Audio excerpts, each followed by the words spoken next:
graph that you did for the FDA insert, we see that general proposition. We see here that this bottom line here represents a 1-hour infusion, right? Yes. And it drops off. Here you can see very rapidly after 1 hour. Yes. Less than 10 minutes. Yes. And we see here this second line is a 10-hour infusion. Literally, it's 10 hours of propofol for 10 solid hours. Right? Yes. It further drops off. Yes. Even a 10-day infusion drops off over a relatively short period of time. That is correct. And really, the only reason that it drops off slower than the other examples is because of some diffusion that goes through the body. Is that right? The word I would use is accumulation. Accumulation through the bodily tissues. Yes. Is that right? But even a 10-day is going to drop off rather rapidly. Yes. Okay. So, can I see?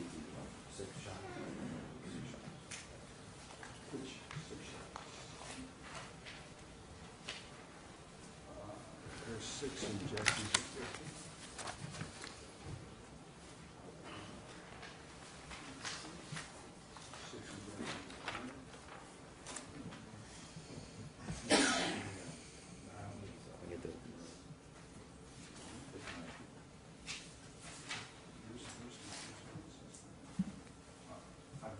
I'm going to mark these as defense exhibit I and J.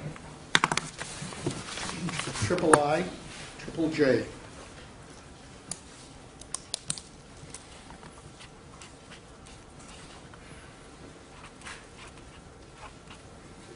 And then we have the cell as well.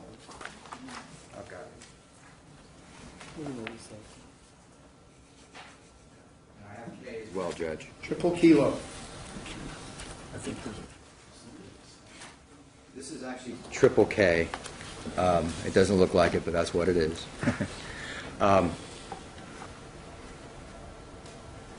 This is an example that a simulation you put together. One of the many different simulations that you did for Mr. Walgren that you showed this couldn't have happened. You remember that whole testimony? Yes, I do. This particular simulation, which is marked as defense KKK, shows 6 self-injections at 50 milligrams each. Yes. Was there any evidence that was presented to you or any analysis presented to you that led you to come up with this particular simulation? Just the hypothetical that was their self-injection, which I believe I read in the letter prepared by Dr. White, that there had been self-injection. So that's why I explored this as an alternate acid hypothesis. One of the things that I had asked you on Friday was about a computer program that would determine dose from concentration, and you said there would be infinite number of possibilities. Yes. And here we have, in this particular scenario, which you showed to the jury and said, well, this didn't happen. You have 6 injections, right? Yes. Did you have any information whatsoever from the evidence at the scene or statements or witnesses or even from Mr. Walgren which led you to believe that 6 was a particularly important number? No. You could have used 8? Yes. 10? The time course, depending on the size of the dose, the time course would have changed, but we can simulate an arbitrary number. You didn't have any of that, any information about 6 injections at 50 milligrams with regard. This is JJJ, Your Honor. Triple J. And if we could go a little closer to the mic, it'd help us out, Mr. Chernoff. Thank you. It's triple Juliet. This is triple J. And also you had no information at your disposal that Dr. Murray would have given 6 injections either. Correct. Or for that matter, 50 milligrams each. Correct. And once again, these injections are also rapid bolus injections. Correct.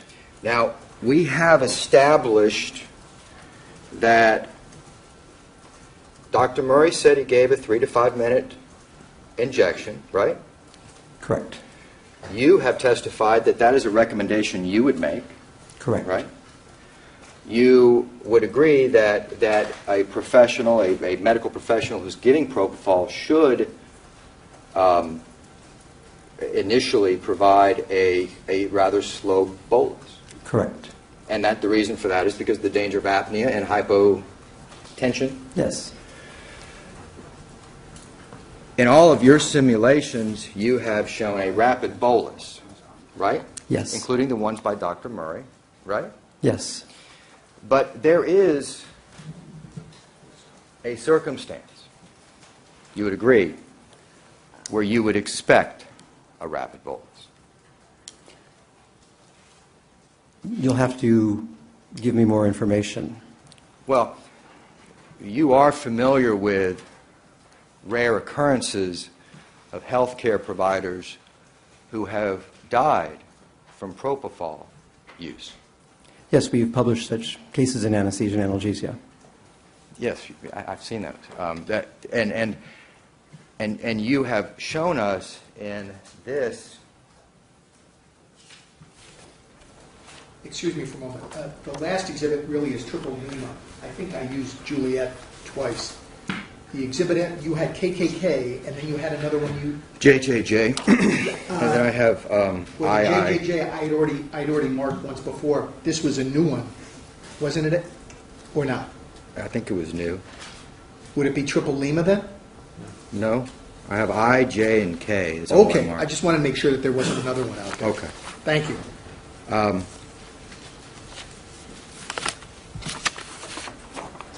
going to show you KKK again.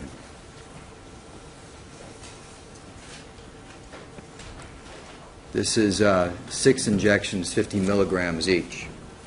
One of the things you took into account with KKK with regard to self-injections is you can't expect anyone to inject it when they're asleep. And Correct. so you actually have an awake line at about 0.5. Yes. Now, you would agree that that propofol is unique in that, I don't know if elimination is the right word to use, help me out here, but the clinical effect drops off very quickly once you stop using it, right? That is correct. And also it works very quickly, That is correct. within 40 seconds. Depending on dose, correct. The peak effect is typically 90 seconds after a bolus injection. If an individual was self-injecting, he really is not going to have 3 to 5 minutes to do that.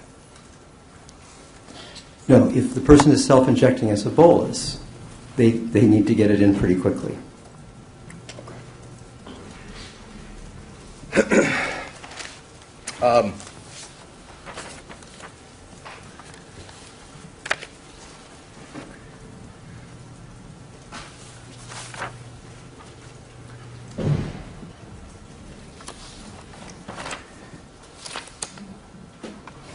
The last, you can have the 100 milligram.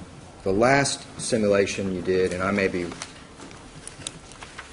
now I'm going to go to L, Judge. Is that right? Triple Lima? Yes. The 100 milliliter. There it is. Yeah, that's it.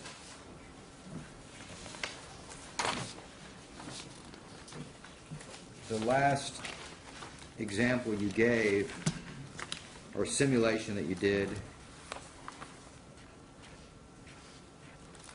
which is, I'm going to mark as LL. Some of the LLL. juries are confused. Yeah.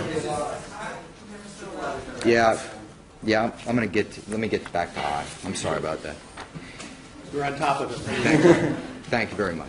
I did forget that. We had something marked as triple I, we never got to it. Yeah. So we're right now at triple L. Okay, so let me go to triple I. This is the... Oh, now we're going, okay. we're Okay, at well, triple they're right. I did forget this. This is Murray, 6 injections at 50 milligrams each, right? Yes. And once again, to establish that, we're talking about rapid bolus here, right? Yes. And we're talking about, you just chose 6 in this case, Correct. right? And 50 milligrams, that would equate to about 30 milliliters. 50 milligrams, 6 injections, you'd need about 30 milliliters, right? Correct. And there was no evidence at the scene that only 30 milliliters was used. Yes, that is correct. You just chose all this. I don't want to. You chose this on your out of thin air. You chose this example. right? Yes. Okay. And that's III. Now let me show you LLL. This is the last example you gave. And once again, we have 6 injections, right? Yes. Once again, you chose that out of thin air, right? Yes. 100 milligrams, right? Yes. Rapid bolus. Yes. Now, you even testified that you just would never even see this. This is not even something you'd ever see. Correct.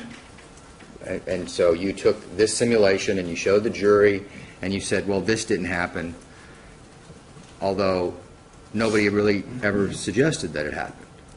The suggestion that it was based on was that there were multiple self-injections, but there was no other detail, and that was just simply a hypothetical put forward by Dr. White. So this, you not only, in the grand scheme of things, this is something you would never expect to happen, self-injections anyway, right? Correct.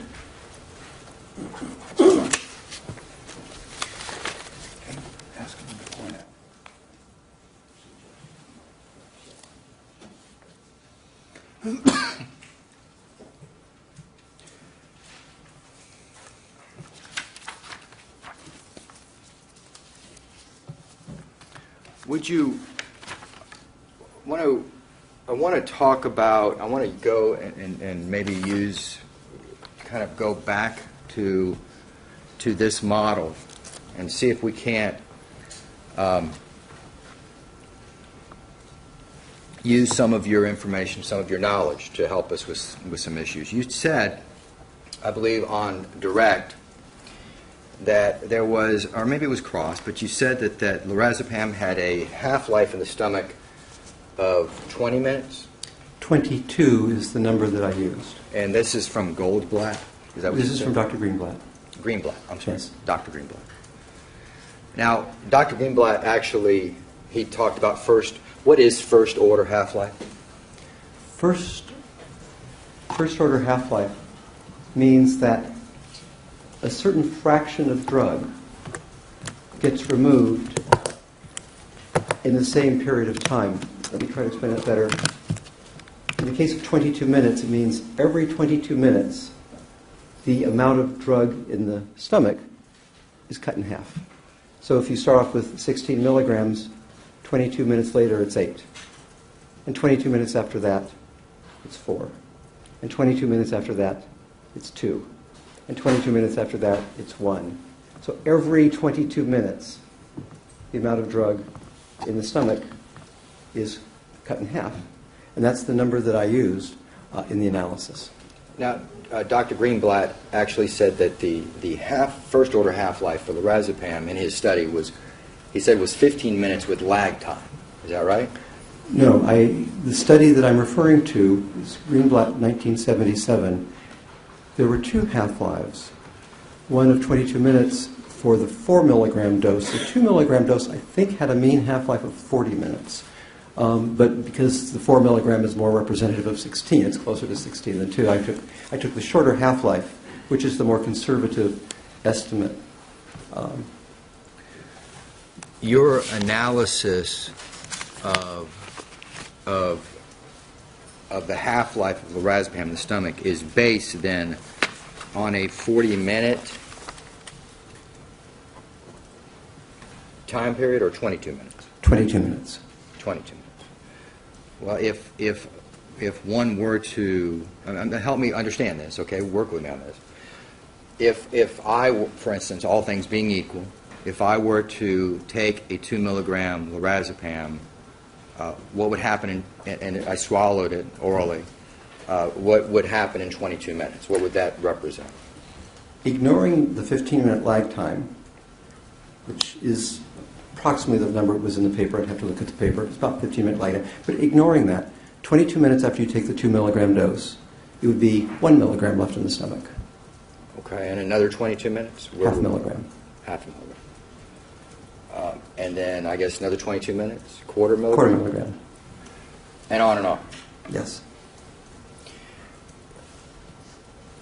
If I were, or if a particular individual were to take 8 milligrams of lorazepam,